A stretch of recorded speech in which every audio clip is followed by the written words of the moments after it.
a bit more tenuous than that. I mean, that's the impression we're picking up.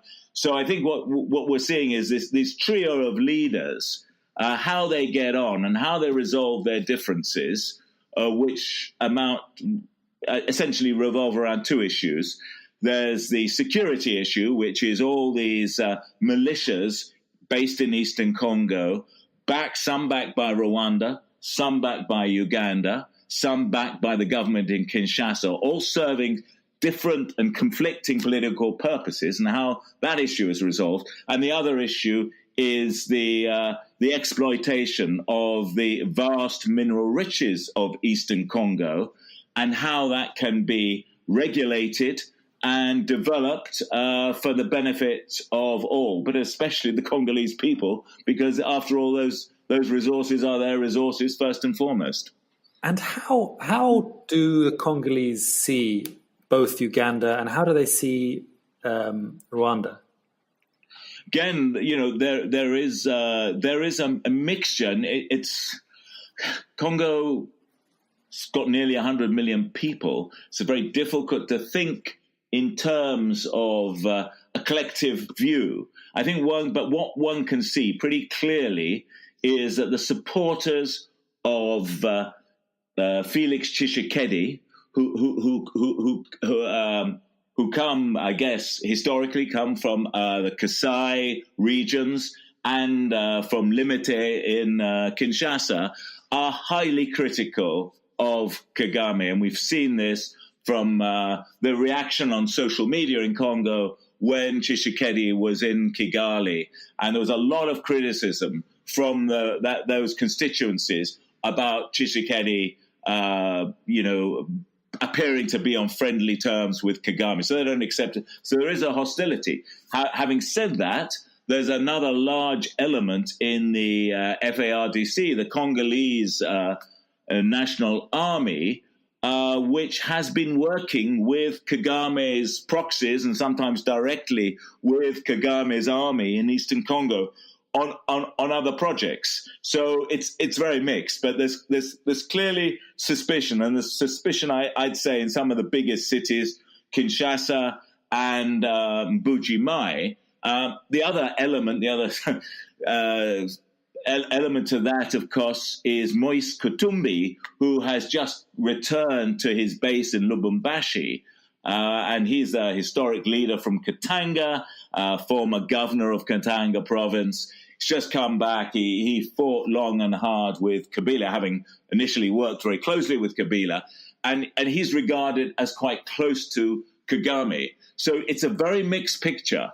You cannot really say, well, the Congo is going to side with one leader or another. I mean, essentially, I think you're coming back to a situation. Congo is going to try to pursue its national interests, but that's very difficult in a country of 100 million people with a lot of different lines of interest to follow.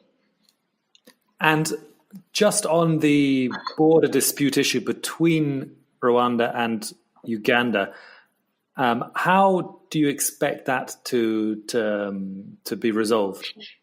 Well, what we were surprised at, I guess, when you and I were interviewed Kagame, was the length at which he described the conflicts and the quarrels between his country and Uganda. And quite remarkably, when I asked Museveni the same question, he tried to sort of brush it off. He called it a hiccup. So I think he said it will be resolved bilaterally when he meets Kagame in person. Having said that, there's no meeting scheduled between the two of them. And I think it is quite remarkable that President Kagame at the moment, as chairman of the East African Community, has this major border dispute, trade dispute with his neighbor in Uganda. And given that the East African Community's raison d'etre is to pursue economic integration, I think it's probably doing more harm to Rwanda than to Uganda. the business people I've spoken to in both sides of the argument, of them, I think the Ugandans seem less worried about the cutoff they claim, where they're not buying that much from Rwanda. And on the other hand, Rwanda has been sourcing a lot of its important imports from Uganda. So I think it's going to have to reconfigure some of its trading relationships. And Rwanda doesn't have great relations with other countries in the region, such as, certainly Burundi has terrible relations with Burundi at the moment. Doesn't have very warm relations with Tanzania. I guess, Kenya is an alternative source, but again, there are logistical issues there. So I think it's probably doing more damage to Rwanda, but Kagame is taking a very strong nationalist line and saying that we're not going to surrender to anyone. This dispute is a matter of principle for him, and he's not going to give in, he says. One man's hiccup, another man's principle. It's almost as if the era of long sought after continental economic integration will have to get over these nationalist moments. It hasn't. Let's be realistic and put it in context. It hasn't happened anywhere like this. The European Union, 50, 60 years after the first elements were put in the bill, down on the ground between Germany and France, is still, awash in, petty trade squabbles. We don't hear of borders being closed so often. Mercosur in Latin America, the same thing. ASEAN, the same thing. These projects are really, really complicated. But I think what comes out of this, particularly in the context of the push for the African free trade area and all the rest of it, is the absolute priority that these regional organizations have got to give to changing things on the ground and getting stuff.